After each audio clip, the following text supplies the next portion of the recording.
Donc je reviens de chez le Rabbi à New York, et c'est bien quand on revient d'un voyage comme ça, le Rabbi l'a demandé de partager après, faire un Farbrengen, un rassemblement, et de partager qu'est-ce qu'on a vu, qu'est-ce qu'on a entendu, qu'est-ce qu'on a ressenti. Qu'est-ce qu'on a vu? Voilà, j'ai partagé les photos, grâce à Dieu, c'était vraiment un très très beau voyage, c'était très très court mais intense. C'est un voyage qui s'organise déjà depuis plusieurs années. L'année dernière, j'ai pas pu parce que ma femme, elle avait accouché au même moment, donc c'est mon frère qui m'avait remplacé. Et c'est un groupe de jeunes professionnels qui... Comme il y a 2 ans. Exactement, comme il y a 2 ans, et qui travaillent ici, à Orléans, qui ont ramené leurs copains de Paris, etc.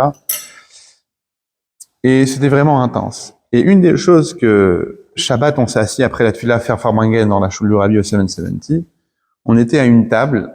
Après, on nous a demandé que cette table-là, elle allait être enlevée, donc on est parti d'une deuxième table. Et quand on arrive dans cette deuxième table, on commence le Farbrengen. Il y a un groupe d'Israéliens qui viennent et qui nous disent, voilà, ici c'est notre place, on est là tous les Shabbats, c'est notre Makam Kavua. Maintenant, nous, grâce à Dieu, on était 16, il y avait à peine 10 places.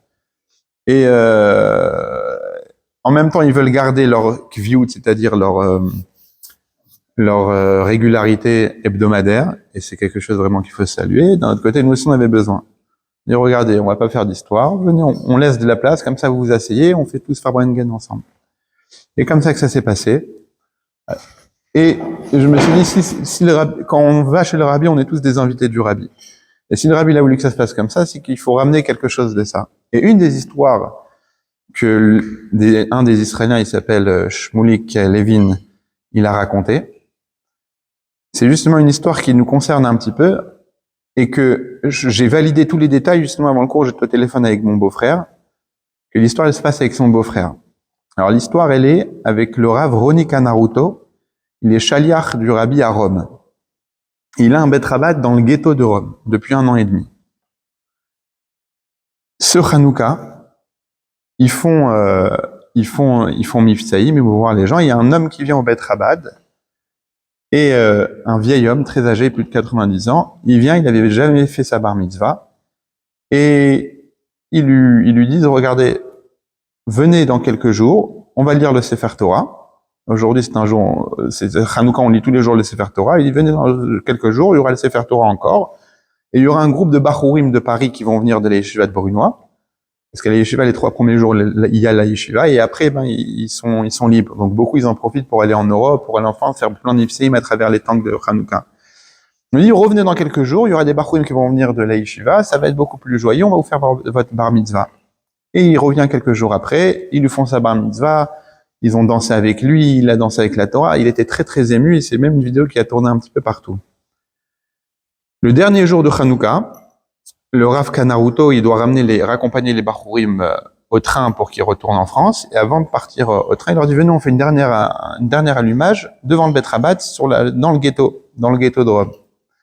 Ils font cet allumage-là et pendant l'allumage, qui vient? Ce monsieur-là qui a fait sa bar mitzvah il y a quelques jours. Et donc, il lui donne, le Rav Naruto, il le voit, il le présente au public, il dit voilà, on a parmi nous une présence d'une personne qui a fait sa bar mitzvah à près de 90 ans. Donc, on lui souhaite tout d'abord un Hanouka Sameach, il est venu avec nous partager la lumière, et on va lui laisser la parole pour dire quelques mots.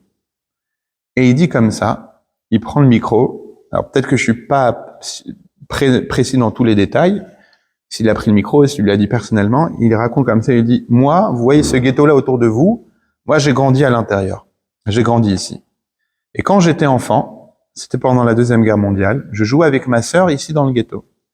Et il y a un officier nazi qui nous a vus, et qui a vu qu'on était des enfants juifs. Alors je lui ai posé la question parce que en Italie c'était plutôt le régime de Mussolini. Donc est-ce qu'il y avait des SS en personne, des officiers SS, ou bien c'était un officier fasciste de Mussolini? En tous les cas, il a vu les enfants en train de jouer, ça lui a pas plu du tout, et il s'est apprêté à les prendre, les amener à l'équivalent de la Gestapo, et ensuite on sait très bien comment ça allait terminer. Eux, ils sont en train de jouer au ballon, l'officier il s'approche, et il y a une personne qui tient une fromagerie au même endroit, il voit la scène, il sait que ces enfants-là sont juifs, car c'est des voisins, il sait qu'ils vont se faire prendre, et il décide d'agir. Qu'est-ce qu'il fait? Il sort, il s'approche je pense, il me semble, la fille, elle était plus âgée, la sœur, et lui met une claque Il dit, de quel droit vous êtes sortis sans permission? Depuis tout à l'heure, je vous cherche, retournez immédiatement à la maison. Venez là. Il les prend comme ça de force et il part avec eux. Et l'officier nazi, il est un peu déboussolé, il dit, c'est des juifs, c'est pas des juifs, moi je connais la fromagerie. L'histoire, elle se passe et il part comme ça. Et il termine l'histoire en disant, vous savez, elle était où la fromagerie? Elle était ici. Et il pointe du doigt le Bet Rabad. C'est-à-dire que cette fromagerie-là, du fromager qui avait sauvé des enfants juifs, il y a 1 an et demi, elle a été inaugurée pour le Bet Rabad. Aujourd'hui, le ghetto de Rome, il est dans cette maison-là du fromager qui a sauvé autrefois ses enfants juifs. Et j'étais avec le téléphone avec mon beau-frère, le Rav Zalman Mergui, du Queens, et c'est son beau-frère à lui. C'est un Rav Kanaruto, il est marié avec sa sœur. Je l'ai appelé pour bien connaître tous les détails, parce que moi, je l'ai entendu d'une autre personne. Et il m'a rajouté un détail important, il m'a dit, ce qui est marrant, c'est que ma sœur, sa sœur, qui est mariée avec le Rav Kanaruto, de base, elle voulait pas cet endroit-là. Elle voulait un endroit beaucoup plus haut, etc., en étage, etc. Et son mari lui a dit, mais dans le ghetto, on est obligé d'avoir un pignon sur rue, il y a beaucoup de gens, etc. Et c'est un endroit, c'est un immeuble très vétuste, très vieux. Et finalement, l'Ashgacha pratique de la providence divine, elle a fait que c'est ce ghetto-là qui a été choisi, c'est devenu un Bet Rabad. Comment Dieu il fait les choses, et l'homme il dit, cet enfant-là, c'est moi qui ai été sauvé par ce fromager, qu'aujourd'hui, la fromagerie c'est devenu un Bet Rabad, et que dans ces Bet Rabad-là, j'ai fait ma bar mitzvah. Regardez un petit peu la tournure des choses, comment Dieu il fait les choses, comment chaque bonne action elle est récompensée.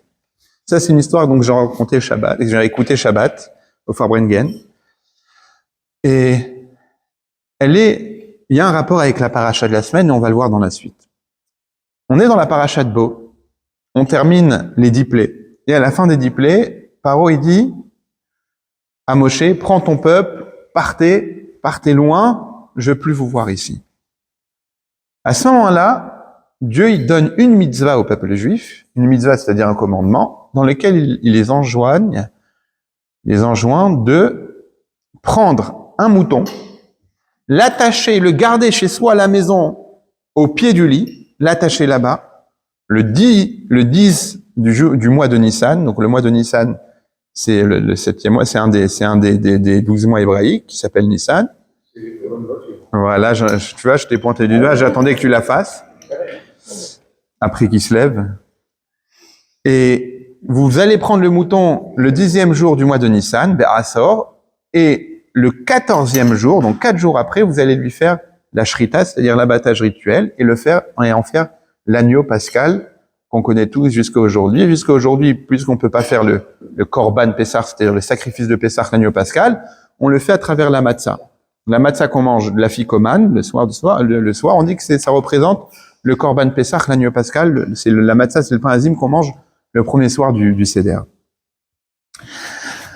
Maintenant, avant de continuer là-dessus, vous savez, il y avait, alors peut-être c'est pas les meilleurs amis d'Israël, mais il y a l'organisation qu'on connaît tous de Médecins sans frontières. Il y a quelques années, alors Médecins sans frontières, c'est qu'ils vont dans des pays en guerre ou dans des endroits insalubres, où il n'y a pas de médecine, pour là-bas sauver des gens, sauver des vies. Et il y a eu un grand débat. Un débat, c'est quand on arrive dans une scène de guerre, on voit des personnes blessées, et on en voit en grande quantité. Qu'est-ce qu'on fait? Est-ce qu'on va d'abord s'occuper du plus blessé, le plus grave, et on va arrêter la plaie, et on va lui donner le maximum de soins pour qu'il passe directement en rémission, et seulement ensuite on va s'occuper du reste, ou bien on stabilise la situation, la blessure, pour ensuite très vite passer au prochain blessé, comme ça, sauver le maximum. Donc la question c'est, est-ce que c'est la qualité qui compte, ou est-ce que c'est la quantité qui compte?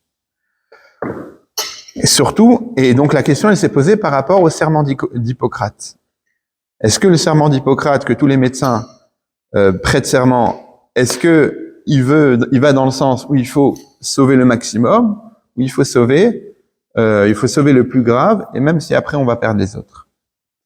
Et cette question-là, pourquoi je vous dis qu'elle est en rapport, pourquoi il y a un rapport avec l'histoire que j'ai racontée? Parce qu'un Bet Rabad, c'est un endroit, c'est une synagogue qui est faite dans des endroits pour des Juifs qui respectent pas Torah ou Mitzvot, qui connaissent pas qui respectent pas, mais qui connaissent pas la Torah et les Mitzvot.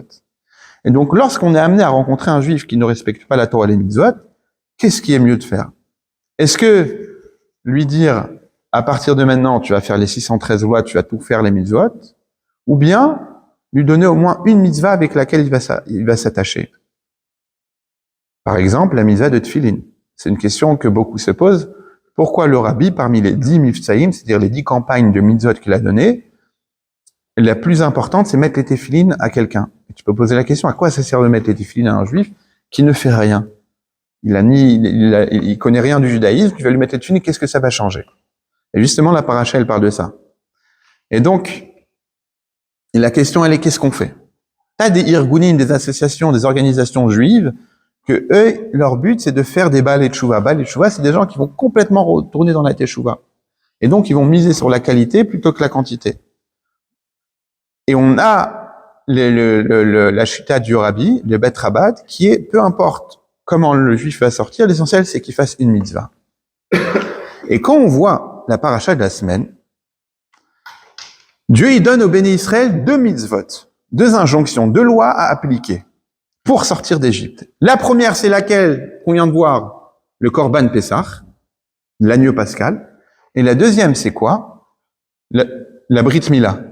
Le sang, et les deux, ils sont attachés avec du sang. L'agneau pascal, c'est une fois qu'on lui fait l'abattage rituel, on prenait son sang, on mettait sur le linteau de la porte. Comme ça, quand Dieu, il allait infliger la Makat Bechorot, la mort des premiers-nés, il écrit, Pessah, c'est du mot sauter, c'est-à-dire qu'il va sauter au-dessus des maisons où il y avait le sang, pour épargner les Juifs qui avaient fait la mitzvah de Korban Pessah. Et la deuxième mitzvah, c'est aussi avec blanc, c'est la circoncision. On peut se poser la question. Il y a 613 mitzvot. Pourquoi spécifiquement ces 2 mitzvot-là? Pourquoi pas une autre mitzvah? Peut-être beaucoup plus simple. Qui est le premier à se poser cette question-là? C'est Rashi. Rashi pose la question comment? Comme ça, en se disant, pourquoi il y avait besoin de garder l'agneau pendant 4 jours? Si tu veux faire la mitzvah du Korban Pessah de l'agneau pascal, prends un agneau directement le 14e jour, et fais-lui la shrita, lui fais l'abattage rituel, et c'est bon. Pourquoi tu as besoin de le garder pendant 4 jours chez toi à la maison? Et il ramène comme ça, et il demande pourquoi cette mitzvah spécifiquement. Il ramène Rabbi Mathia ben Harash, un rabbi du Talmud, qui explique comme ça. Il dit au moment où les béné Israël, avant de sortir d'Égypte, et on le lit dans la Haggadah de Pessah, écrit Ve'at Arom Veria, et toi tu étais complètement nu. De qui il parle? Il parle des béné Israël, des enfants du peuple d'Israël, lorsqu'ils étaient là-bas en Égypte. Ils étaient complètement nus. Mais pas nus au sens propre du terme, ils étaient dénudés de mitzvot. C'est-à-dire qu'ils n'avaient pas aucune mitzvah en eux. Ils avaient, c'est sucré ça. Ah bon, c'est Et, sucré. de toute façon, quand tu vois que c'est liquide, c'est que c'est salé. Si tu vois que c'est un peu plus onctueux, c'est que c'est... Pas les deux. Non. Là, regarde. Après, tu peux même faire le mélange. Et donc, ici, on parle de quel dénuement? Dénudé de quoi? Des mitzvot. Le peuple juif, il avait aucune mitzvah. Et donc, pour les faire sortir d'Égypte, il fallait leur donner au moins une mitzvah. Vous savez, j'ai entendu que, par exemple, les Breslev, ils laissent les peyotes descendre longs sans les couper, parce qu'ils disent que que si jamais ils vont après le 120 ans, ils seront dans le Gehinnom, ce qu'on peut traduire l'enfer, Rabbi Nachman, il va venir les tirer par les peyotes pour les sortir de là-bas. Pourquoi je donne cet exemple-là? Parce que pour faire sortir quelqu'un d'un trou, il faut qu'il y ait une corde. Si t'as 10 mètres t'as quelqu'un qui est tombé dans un trou, t'as 10 mètres, sans corde, tu peux avoir la plus belle volonté du monde. Que ce soit toi ou lui, t'arriveras rien à faire. Il faut une corde, il faut que lui l'attrape. La même chose, quand Dieu il a voulu faire sortir le peuple juif de l'exil d'Égypte, il fallait les attraper par quelque chose. Mais comme on l'a dit dans la Haggadah, on dit Vataram Veria, ils étaient complètement nus. Donc il n'y avait pas avec quoi les attraper. Dieu, qu'est-ce qu'il a fait? Il leur a donné 2 mitzvot. Et avec ces 2 mitzvot-là, quand ils les ont appliquées, il a pu les attraper et les faire sortir d'Égypte. Et là, la question qu'on se pose, c'est pourquoi ces 2 mitzvot spécifiquement? Et si déjà, tu veux habiller, ok, on a dit qu'ils étaient nus spirituellement, tu veux les habiller, une mitzvah, ça suffit. Celle du Korban Pessah, ça suffit. Pourquoi 2 mitzvot? Alors, c'est expliqué comme ça. C'est quoi l'agneau pascal? Pourquoi fallait le garder 4 jours? Rachid ramène aussi, comme ça, quand les Égyptiens, ils allaient arriver dans les maisons des Juifs, ils voyaient tout à coup, les Juifs, chacun venir avec un mouton chez soi à la maison. Et il leur disait, mais vous allez faire quoi avec? Et on les garde pendant 4 jours. Il fait, mais vous allez faire quoi dans 4 jours? Dans 4 jours, on va faire la shechita, l'abattage rituel, pour en faire un sacrifice pour Dieu. Et là, les Égyptiens, ça les rendait fous. Pourquoi? Parce que le mouton, c'était le dieu, un des dieux, une des idoles des Égyptiens. Ce qu'on appelle la Avodah Zara. Avodah Zara, c'est quoi? C'est l'idolâtrie. Et les Béné Israël, et on le dit aussi dans la Haggadah de Pessah, ils étaient aussi idolâtres lorsqu'ils étaient en Égypte. Parce qu'ils n'avaient pas encore la Torah, ils n'avaient pas encore les mitzvot, ils n'avaient pas encore aussi la Torah, le don de la Torah il est venu après. Donc eux, en étant en Égypte, eux aussi pratiquaient l'idolâtrie. Comme on dit dans la Haggadah, Allel ou Ovda Avodah Zara, Valel ou Ovda Avodah Zara. Les Égyptiens, ils faisaient l'Avodah Zara, l'idolâtrie, les Juifs aussi faisaient l'idolâtrie. Et lorsqu'un Égyptien, il arrive chez les Juifs, il fait, mais tu vas faire quoi avec? Et tu lui réponds, je vais lui faire la shrita. Il va dire, mais comment tu vas tuer un Dieu? Tu vas tuer notre Dieu? C'est notre idole. Et ben à ce moment-là, tu crées une rupture entre toi, entre le Juif et l'idolâtrie de l'Égyptien. Et c'est pour ça que c'est cette mitzvah qui était choisie précisément, pour justement créer une rupture entre la Avodah Zara, l'idolâtrie que les Juifs aussi pratiquaient, et les Égyptiens. Ça, maintenant, on a expliqué pourquoi l'agneau pascal. Et c'est pour ça qu'il fallait les garder pendant 4 jours. Maintenant, sur les 4 jours, on peut poser une autre question. J'ai compris le message. Tu veux faire passer un message aux Égyptiens en même temps leur dire, on est complètement différent de vous. À partir de maintenant, on se sépare, on sera plus idolâtre. Et la preuve, c'est qu'on casse la Avodah Zara, on casse l'idolâtrie. Mais dans ces cas-là, 1 jour, ça suffit. Pourquoi tu as besoin de 4 jours? Alors, Rabbi, il explique, les 4 jours sont justement le temps qu'il faut pour assimiler l'idée qu'il faut créer une rupture entre le judaïsme et l'idolâtrie. C'est d'ailleurs le 2e commandement des 10 commandements. Tu n'auras pas un autre Dieu. Et donc les 4 jours, c'est les 4 jours qu'il nous faut pour assimiler l'idée et dire. Parce que si je fais très vite la chose, je prends un agneau et tout de suite je le rends en sacrifice, ça dure très rapidement, mais après je peux regretter. Il y a des fois des choses qu'on fait sur le feu de l'action, et croyez-moi, il y avait du feu de l'action à ce moment-là qu'après autant d'années d'esclavage, ils sont enfin libres. Tu peux dire, je vais vite faire le sacrifice, mais après tu peux avoir un regret. Il fait, non, finalement, j'étais bien avec l'Avodah Zara. Là, Dieu, qu'est-ce qu'il a demandé? De le garder pendant 4 jours. Et pendant 4 jours, et le Juif en même temps, il voit tous les jours l'agneau et dit, mais pourquoi je fais ça? Ah oui, parce qu'il faut que je crée une rupture avec l'idolâtrie pour me consacrer et être fidèle à un seul Dieu unique. Et là, il faut aussi pour que l'Égyptien, il pose la question, lui aussi, là, ça. Et c'est intéressant, le chiffre 4. Parce que dans la paracha, déjà, on le voit au niveau des 400 ans, il y a écrit le chiffre 4, il est souvent répété, alors ça peut être 40 comme 400. Et là, encore une fois, c'est 4 jours. Mais il y a le chiffre 4. On le voit la première fois qu'on le voit, 5 pour les Tunisiens. Mais la Tunisie, ça n'existait pas encore, tu vois. Après, ils sont venus un niveau au-dessus, c'est 5. Les Tunisiens, c'est pas l'agneau pascal, c'est le mouton à 5 pattes. La première fois qu'on voit le chiffre 400, vous savez, c'est où? C'est quand Abraham, il va acheter le caveau des patriarches Marata Marpella. Et il lui vend, le vendeur, il s'appelle Ephron Achiti, il lui vend 400 shekels. 400 cycles, 400 shekels. Arba meot shekels, over la socher, 400 shekels cash, over la socher, tu donnes au musulman. La deuxième fois qu'on voit le mot chiffre 400, c'est au moment où Dieu il crée l'alliance avec Abraham Avinu, donc toujours Abraham. Abraham, c'est le premier patriarche.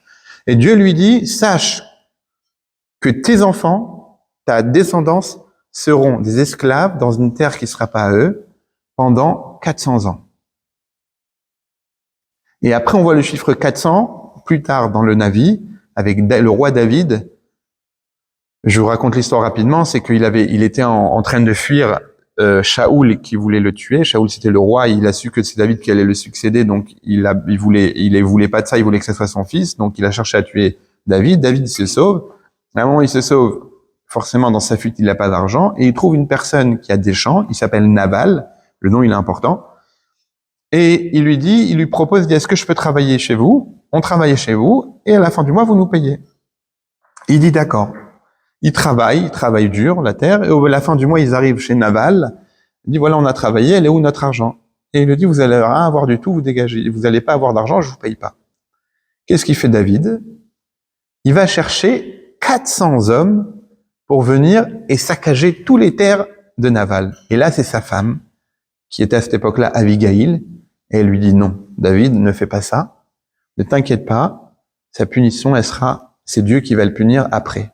Et c'est la première fois dans tout le Tanakh où on voit qu'il y a une vie après la mort. Parce qu'Abigail, sa femme lui dit, ne fais pas ça, il a pas été honnête avec toi, et pourquoi je vous ai dit que le nom il est important, Naval avec un vet en hébreu, Nevela, c'est une, comment on appelle une bête qui est morte? Une dépouille, une carcasse. Il y a un autre mot, non? Une bête qui est morte. Une dépouille. Voilà, Nevela en hébreu, c'est à la fois une dépouille et aussi Nevela, ça veut dire quelque chose de sale. Quand Dina, elle a été abusée par Shechem, Yaakov, il a dit, ou les frères de Dina, ils ont dit Nevela Asta Israël, il y a une Nevela, quelque chose de sale qui était commis au sein d'Israël de Yaakov. Et donc lui, il s'appelait Naval, et Kishmo Ken-U, comme son nom, il est. C'est pour ça que les noms et les prénoms, ils ont une grande importance dans le judaïsme, parce que le prénom, c'est le reflet de l'âme. Et une personne qui a une belle âme, si tu donnes un beau nom, eh ben, il va avoir aussi une belle âme. Si tu donnes un mauvais nom, d'ailleurs, c'est pour ça qu'en France, vous savez qu'il y a des noms qui sont interdits. Il y a des noms officiellement dans l'état civil que ça peut pas passer. Bref, maintenant pour revenir, et donc David, il décide de revenir avec 400 hommes pour tout casser, parce qu'on a abusé de sa confiance, et sa femme Abigail lui dit non, ne fais pas ça, ne t'inquiète pas, il y aura le kafakela. Kafakela, vous savez, on dit que c'est une des punitions qu'il y a au Gehinnom, c'est que on prend l'âme, kafakela, kaf c'est une cuillère, et kela c'est comme une sorte de lance-pierre. C'est qu'on prend l'âme, on la prend d'un côté, et on la tape de l'autre côté, on lui fait aller-retour, aller-retour, aller-retour. Elle lui dit, t'inquiète pas, lui, il aura le kafakela après, c'est le bon Dieu qui va le punir. C'est pour ça qu'on dit que des fois, il y a des gens que, dans leur vie, ils font tellement de choses, aller-retour, aller-retour, c'est comme ça, on dit, ah là, tu fais le kafakela, t'es en plein kafakela, c'est le kafakela, tellement tu souffres. Et c'est encore une fois, on voit le chiffre 400. Où on voit encore le chiffre 4, les 40 ans dans le désert. Les 40 jours aussi du Homer, les 40 jours, 40 nuits qu'il fallait compter. Ça n'a pas un rapport aussi avec les tzitzit, même si la mitzvah... Exactement, et ça arrive bientôt. Alkan Fevik DM, qui est un habit qui a 4 coins. Et là, encore une fois, il y a le chiffre 4. Il y a attendre 4 jours. En réalité, le chiffre 4, alors j'ai entendu du Rav Ashkenazi que 400, c'est la même valeur, alors je sais pas si c'est la valeur numérique ou c'est la représentation du Aïn Hara, du mauvais œil. Et en réalité, le mauvais œil, c'est quoi? C'est que, il y a une blague qu'on dit, si t'as un ami qui va gagner, c'est quoi la sinatrinam? Ça veut dire quoi détester quelqu'un gratuitement? Prenons l'exemple d'une personne à la synagogue qui a gagné 10 millions d'euros. Tu vas arriver, si on va dire, t'as vu, lui, il a gagné 10 millions d'euros, ben, tu vas avoir les boules, tu vas être jaloux, tu vas dire, ah, mais pourquoi il mérite pas, etc. Et le Shabbat d'après, tu vas arriver, tu vas dire, en fait, il a pas gagné, 10 millions, il a gagné seulement 5 millions. Ça fait que quoi? Ça fait que tu l'as détesté pour rien sur 5 millions. Tu l'as détesté gratuitement sur 5 millions qu'il a pas reçu. Bref, c'est pour vous dire, c'est quoi le Aïn Hara, le mauvais œil? C'est ne pas savoir être content pour l'autre. Quand tu as une personne qui gagne quelque chose, qui réussit, et ne pas être content pour lui, eh ben, ça veut dire le mauvais œil. Regardez quelqu'un de mal. Et les 400, et on va pas rentrer dedans parce que c'est très long, mais les 400 qu'on retrouve à chaque fois, juste pour prendre l'histoire de David, on connaît tous, David, c'était qui son meilleur ami? Le duo de David et Jonathan. David et Jonathan. Jonathan, c'était le fils de Shaoul qui voulait tuer David. Et pourtant, les deux, ils étaient très très proches.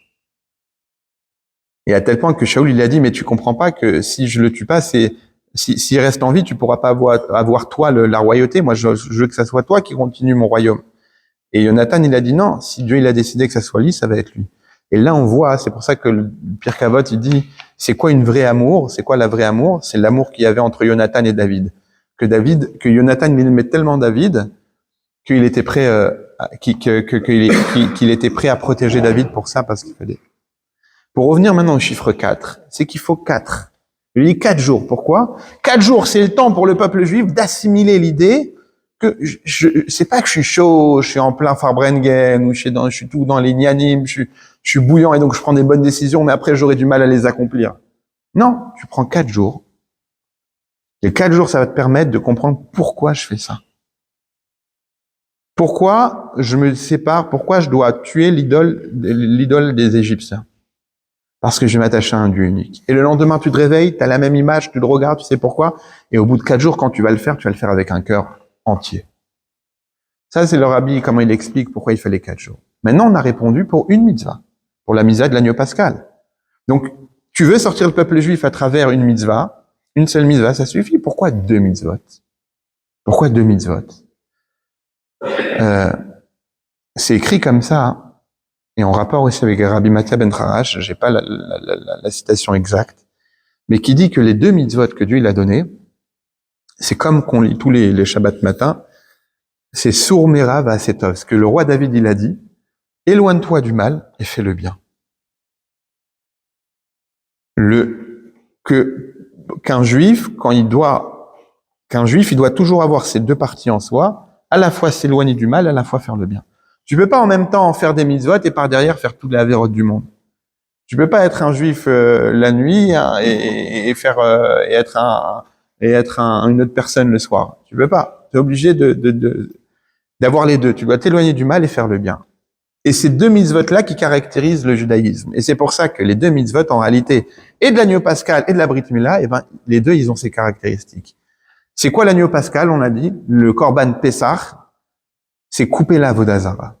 Tu t'éloignes de la Avodazara, ça c'est le chat de Sour Mera.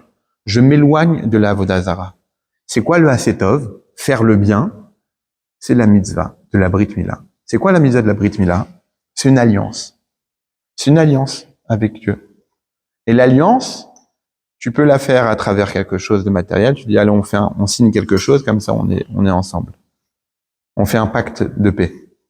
Oui, mais le traité de paix, si je veux, c'est du papier, je peux le déchirer, il n'existe plus. Je peux tromper.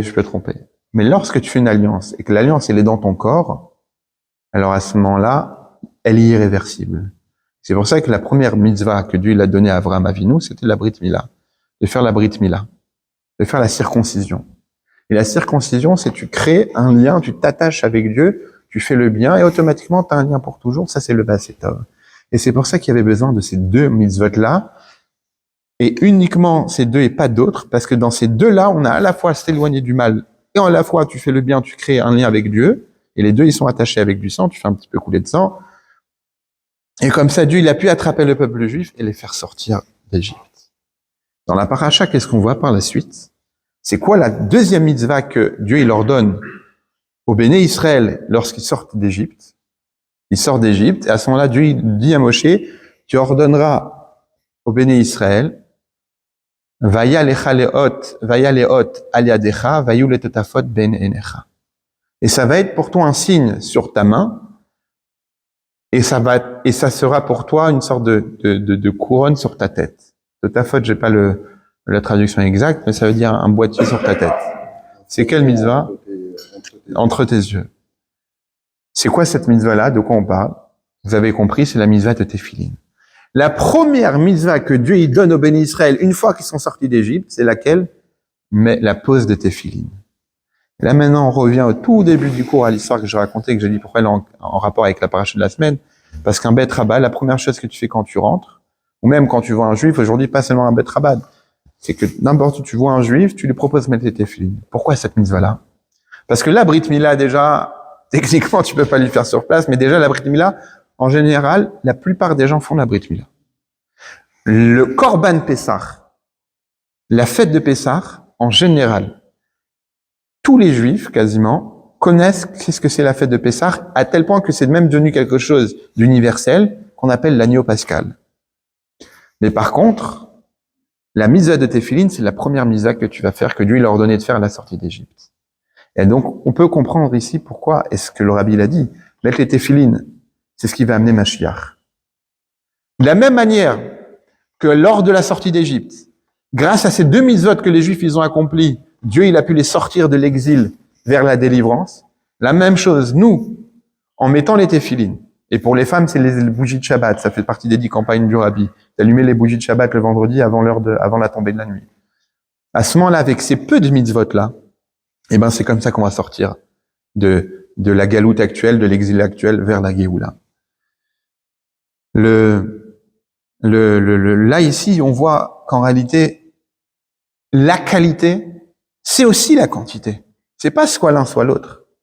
Mais le fait que d'avoir le maximum, de rentrer en contact au maximum de juifs, et de mettre des téphilines à quelqu'un que tu vois, ou d'influencer une femme à allumer les bougies de Shabbat, à garder la pureté familiale, à étudier la Torah, à étudier la mitzvah du Rambam, faire Avat Israël, l'amour du prochain, donner la tzedaka, étudier les lois, parler de Mashiach, ça fait partie des 10 campagnes.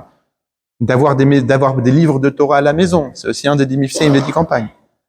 Qu'en réalité, c'est la quantité, mais c'est aussi la qualité. Parce qu'avec une mitzvah, une seule mitzvah, eh ben, tu peux sortir d'Égypte. Et moi, aujourd'hui, tu peux sortir d'Égypte. Quand je dis l'Égypte, j'entends l'Égypte actuelle, c'est-à-dire la galoute dans laquelle on se trouve actuellement. Et ici, moi, personnellement, je l'ai vu. Je connais ici à Orléans, enfin, dans la région plutôt éloignée. Je connais des gens que Yom Kippour, ils vont pas à la synagogue, mais ils vont faire le premier soir de Pessah. Et pour finir, on a expliqué pourquoi. C'est quelque chose qu'on a déjà répété dans un cours, mais c'est une belle nekuda. C'est un beau point qu'il faut encore répéter. C'est que pourquoi ces deux mitzvot-là, Pessah, le soir du Seder, et la Brit Mila, on a un invité spécial. Est-ce que vous savez c'est qui? Mashiach. Mais c'est qui celui qui va annoncer Mashiach? Eliyahu, bravo. Eliyahu Hanavi. Qu'est-ce qu'on fait quand il y a une Brit Mila? On accueille Eliyahu Hanavi. Eliyahu Hanavi. Motzei Shabbat aussi. Pourquoi Motzei Shabbat? Eh ben, on implore Eliyahu, on parle d'Eliyahu Hanavi parce que c'est lui, comme vous avez dit, c'est lui qui va annoncer Mashiach. Et pourquoi? Et qu'est-ce qu'on fait le soir de Pessah? Pour qui on remplit un verre? Pour Eliyahu Hanavi aussi, le prophète Élie. Eliyahu Hanavi, c'est le prophète Élie. Et il y en a même qui ont la coutume de laisser une place pour le prophète Eliyahu Hanavi, clairement à la maison. Pourquoi ces deux mitzvot-là, on accueille Eliyahu Hanavi? A priori, la Brit Mila, c'est une mitzvah que c'est Avraham Avinu qui l'a reçue. On aurait dû accueillir Avraham Avinu. On parle ici, bien sûr, d'une présence spirituelle qui est en réalité matérielle, mais une présence tout d'abord spirituelle. Donc, Avraham, c'est lui qui a eu l'Avraham Avinu, qui a la Brit Mila, la circoncision. C'est d'ailleurs, on dit son nom. C'est quoi la bracha que le père il fait allemand de la Brit Mila? L'achniso bevrito shel Avraham Avinu. Baruch ata Hashem Elokeinu melech haolam asher kideshanu bevtav v'sivanu l'achniso bevrito shel Avraham Avinu. Je sais pas si on dit oui, asher kideshanu. Donc on dit béni sois-tu Hashem qui nous a fait de le faire rentrer dans l'alliance avec Avraham Avinu. Donc après tu aurais dû faire rentrer Avraham Avinu. Pareil le soir du Seder. On commémore la sortie d'Égypte, mais qui était l'acteur principal de la sortie d'Égypte? Qui est-ce qui a fait sortir le peuple juif de l'Égypte? Moïse. Donc c'est Moïse qu'on aurait dû accueillir. Et pourtant on accueille qui? Eliyahu Hanavi. Pourquoi le prophète Élie? Parce que le prophète Élie, c'était un des prophètes qui a souffert le plus dans sa relation avec le peuple juif. Pourquoi? Parce qu'il était une époque où le peuple juif était très très attiré par l'idolâtrie. L'idolâtrie. Il y avait Baal. Baal, c'était le nom d'une idole. Et les Juifs, ils étaient constamment attirés là-bas. Et lui, le travail d'un prophète, c'est faire des remontrances et dire, revenez, sinon il va vous arriver telle chose, telle chose. C'est un prophète, pas un prédicateur. Et Eliyahu Hanavi, à un moment, il en avait pas tellement marre, mais il voyait que le peuple juif, pour lui, il a dit à Dieu, c'est une cause perdue, c'est terminé. Ils vont constamment être dans l'idolâtrie, il n'y a plus rien à faire. Et qu'est-ce que Dieu lui a dit? Dieu lui a dit, ne perds pas confiance comme ça dans mon peuple, dans mes enfants. Et la preuve, c'est quoi? Pour que tu vois et que le peuple, que tu constates par toi-même que le peuple juif ne se détachera jamais de Dieu, de l'alliance avec Dieu, je t'invite à venir et au Brit Milot et le soir de Pessah. Et c'est pour ça que Eliyahu Hanavi vient, il constate lui-même que les Juifs, malgré que pendant une période, ils étaient attirés par l'idolâtrie, ils n'ont jamais renoncé et renié leur lien avec Dieu. Ils font toujours aujourd'hui la Brit Mila, et pareil pour le soir de Pessah aussi. Ils commémorent toujours la sortie d'Égypte. Ça, c'est les deux mitzvot, et c'est ça le lien qu'il y a eu à Hanavi. Et c'est pour ça que je raconte, pourquoi je vous raconte cette histoire? Parce que c'est parmi les gens que je rencontre, tous les Juifs même qui sont pas pratiquants, la plupart ils ont fait, et tout le monde a fait la Brit Mila. Parmi toutes les relations que j'ai eues, peut-être je connais